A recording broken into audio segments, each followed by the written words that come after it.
Seja bem-vindo a mais um Contraturno Digital. Você me conhece, eu sou o professor Rio, né? Sou professor de matemática e eu estou aqui para apresentar mais um tema para você. Acompanhe comigo a aula de número 36.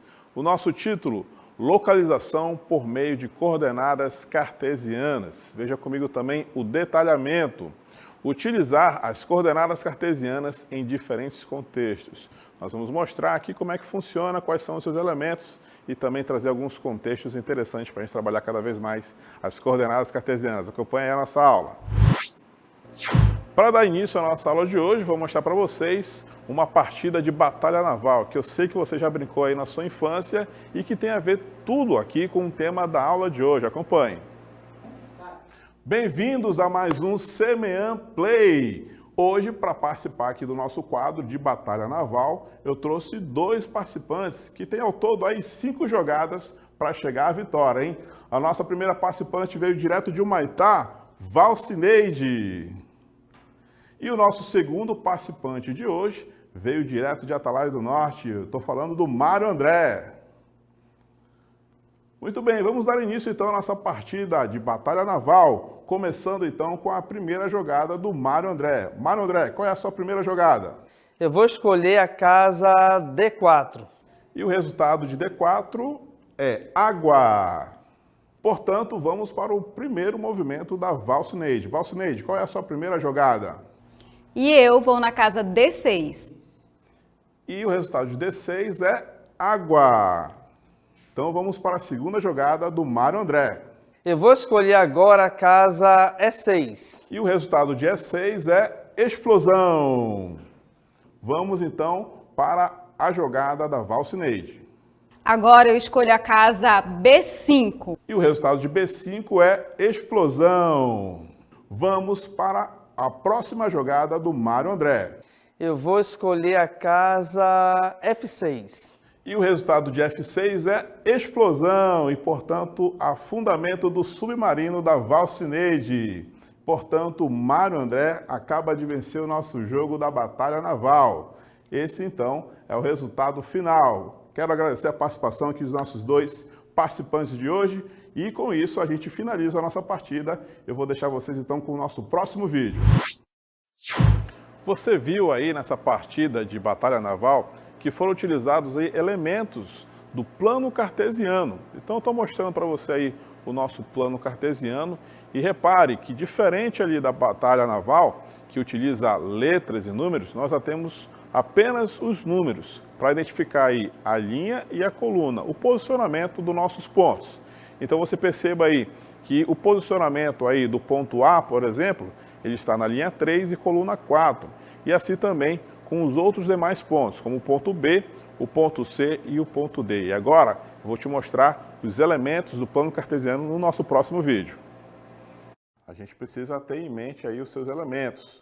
O primeiro deles, né, os eixos principais das abscissas e das ordenadas. Nós temos aí na horizontal as abscissas e na vertical as ordenadas. Elas dividem então o nosso plano em 4 quadrantes. Nós temos então que identificar aí o primeiro quadrante. Ele vai ser localizado, então, né, na região onde todos os valores, aí, tanto de abscissa quanto de ordenada, serão aí positivos. Ao lado, nós temos o segundo quadrante. Nós vamos ter ali valores negativos para as abscissas e positivos para as ordenadas. Abaixo, nós temos o terceiro quadrante. Nesse caso aí, é bem curioso. Nós temos valores negativos tanto para as abscissas quanto para as ordenadas. E por último, o quarto quadrante, nesse caso aí teremos valores positivos para as abscissas e negativos para as ordenadas. Então, essas 4 regiões são as 4 regiões principais que nós temos aí no plano cartesiano. E agora eu preciso falar para você aí sobre a nomenclatura dos pontos. Quando a gente identificar então um ponto no plano cartesiano, ele deverá ser representado por uma letra do alfabeto maiúsculo, tá bom? Eu vou identificar para você aí um ponto A. O ponto A, esse ponto A, está na abscissa 2 e ordenada 3. Então, Primeiro a gente identifica aí o valor da sua abscissa para depois representar o valor da ordenada, tá bom?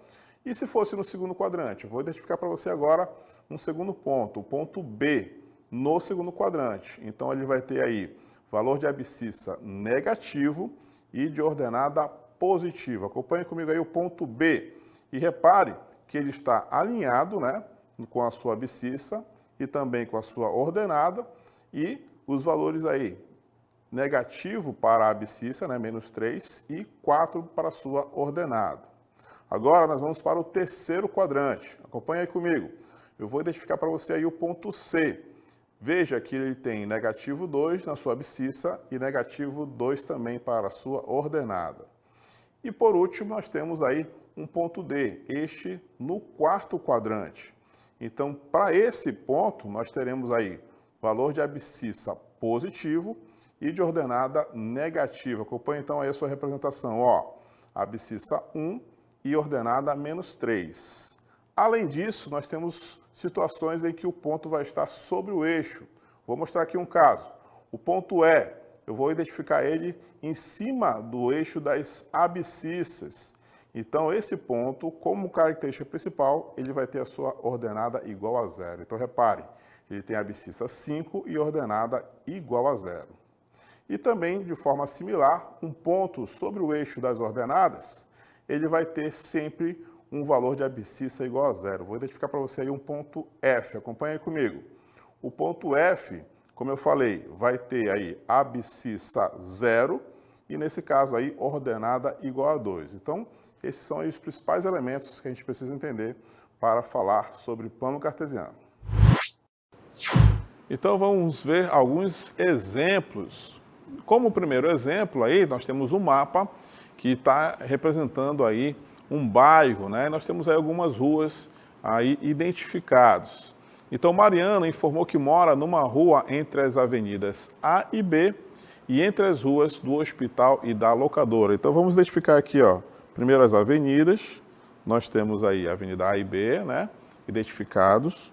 E também nós temos aqui o hospital e a locadora. Então, se a Mariana mora dentro dessas limitações, aí é claro que ela vai morar na rua 4, né? Isso aí é um posicionamento que a gente também utiliza como referência ao plano cartesiano. Vamos seguir em frente? Nosso próximo exemplo, temos aí, dentre as casas que o cavalo poderá alcançar, partindo da casa F5 e fazendo uma única jogada. A gente tem que lembrar que no jogo de xadrez, o cavalo ele vai se movimentar em L. Então, eu vou mostrar para vocês aí as casas em que o cavalo pode se movimentar. Está aí piscando em vermelho para você.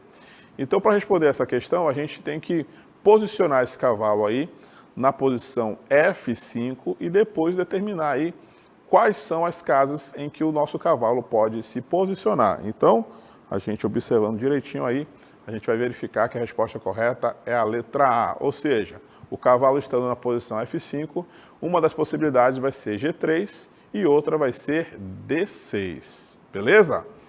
Seguindo em frente, com mais um exemplo, agora o exemplo 3, nós temos aí novamente outro mapa que representa aí uma parte da cidade que é planejada. Vamos então à nossa questão. A gente está vendo aí que o Mário saiu da Praça Central e, orientando-se aí pelo mapa, ele caminhou 4 casas na direção oeste e depois 2 quadras na direção norte. Diante disso, o Mário foi parar onde? Temos aí as alternativas. Vamos ver então onde é que o Mário parou.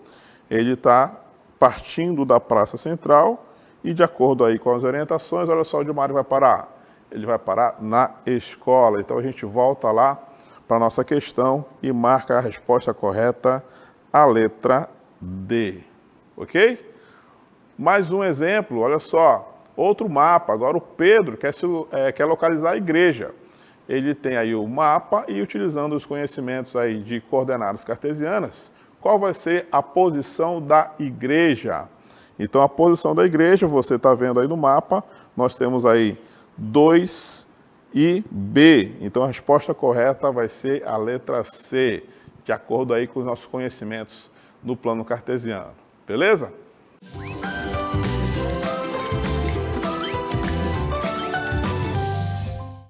E no Aplicando de hoje, nós temos novamente a Batalha Naval. Acompanha aí, ó. Paulo e Miguel estão jogando uma partida de Batalha Naval. Nessa partida, Miguel já acertou uma parte do submarino de Paulo, como mostra a figura que a gente vai já ver, hein? Para afundar o submarino de Paulo, Miguel deverá atirar em... Vamos ver então como é que está essa situação aí da partida dos dois, tá? A gente está vendo aí o nosso mapa da Batalha Naval.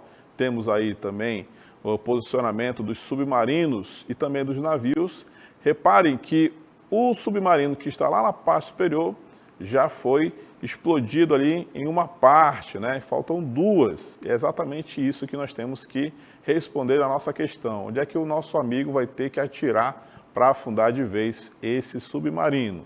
Então nós temos aí como orientação, né, as nossas linhas e as nossas colunas. Então você precisa identificar aí as letras e os números de acordo com a posição que deverá ser atingida. Então, se você observar, nós temos ali no nosso submarino, C2 já foi atingido, né? Então, faltam aí, no caso, B2 e D2. Então, os nossos conhecimentos aí das coordenadas cartesianas e todo aquele conhecimento dos elementos lá do plano cartesiano nos ajudam, nos auxiliam a vencer essa partida. Acompanhe então a nossa resposta correta. Olha só, letra B. Então, nosso amigo vai atingir no ponto B2 e também no ponto D2 para terminar de afundar o submarino. Então, repare que nós temos aqui todos os nossos elementos que nós vimos durante a aula, né? Nossas orientações do plano cartesiano, uma vez que a gente precisa aí se posicionar utilizando ali linhas e colunas, tá bom? Então essa é a nossa resposta, parabéns para você que acertou.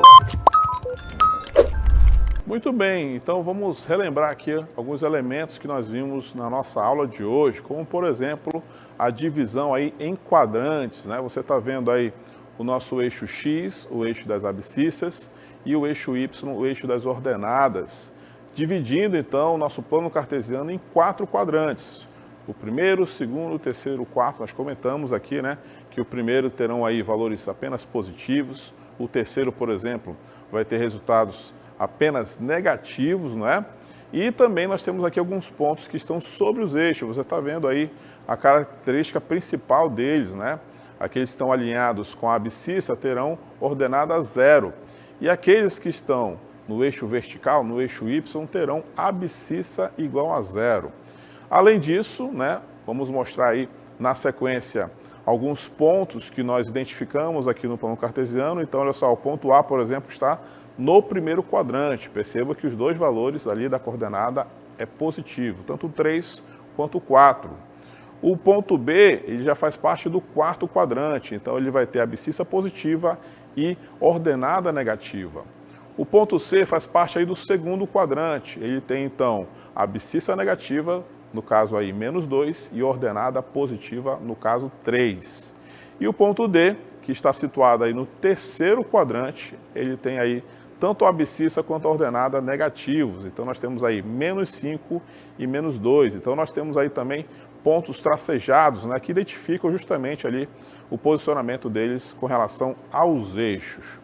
E para que a gente mostra tudo isso para você?